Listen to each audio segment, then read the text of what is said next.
জমানায় একজন পাগল ছিল, নাম তাকে বাহলুল বাহলুল বলে ডাকতো। লোকটা বেশিরভাগ সময় কবরস্থানের মধ্যে বসে থাকতেন। একবার বাদশাহ জোরে ডাক দেয়, এরে বাহলুল,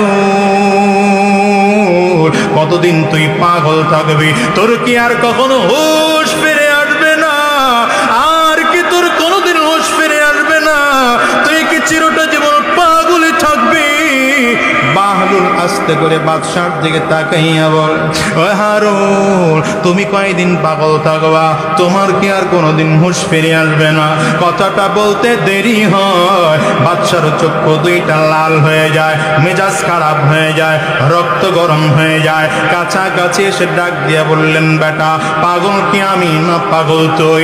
আমি তো বেটা পাগল নয়, পাগল তো তুই, কারণ তুই 24টা ঘন্টা কবরস্থানের মধ্যে থাকো, আমি তো কবরস্থানের মধ্যে থাকি না। বাহলুল চোখের পানিগুলো ছেড়ে ছেড়ে দিয়ে কান্না করে না ডাক দেয়, বাদশাহ নামদার,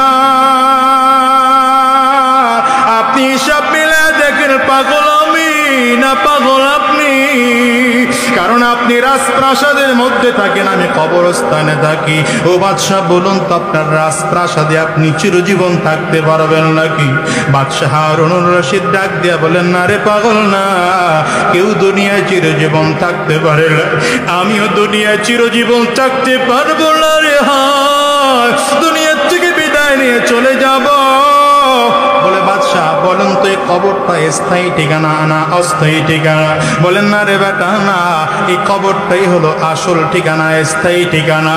হারুন চোখের পানিগুলো ছেড়ে দিয়েছে, এবার পাগল ডাক দেয়, বাদশাহ হারুন বলেন তো, ওই রাজপ্রাসাদ যদি স্থায়ী ঠিকানা না হয়, কবর যদি আসল ঠিকানা হয়, আমি এই জন্যই তো কবরস্থানের মধ্যে আইসা থাকি, আমি রাজপ্রাসাদের মধ্যে থাকি না।